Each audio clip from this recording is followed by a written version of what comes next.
40 out of the 50 states in the United States have filed suit against major pharmaceutical firms alleging mass price gouging, in some cases raising prices of drugs 1,000% after a 5-year investigation.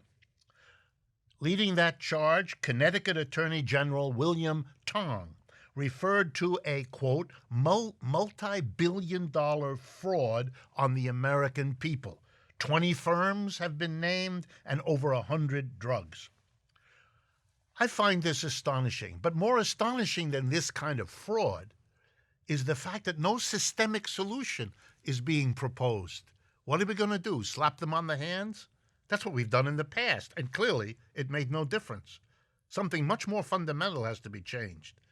Maybe the government and a cooperative of workers ought to run the pharmaceutical industry so we begin to do something that might slow this down.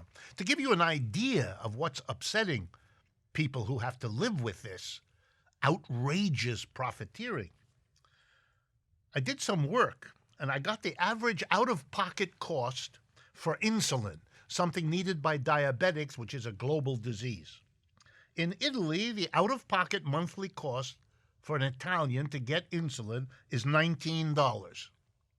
In the United Kingdom, the monthly cost out-of-pocket of an individual to get the same insulin shots, $65. In the United States, the monthly out-of-pocket cost today, $360. There's no excuse for this. This is called price gouging. Let me give you another example. In the United States, the richest Americans live, ready, if they're men, 15 years longer than the poorest. And if they're women, it's 10 years. Put that in a different way.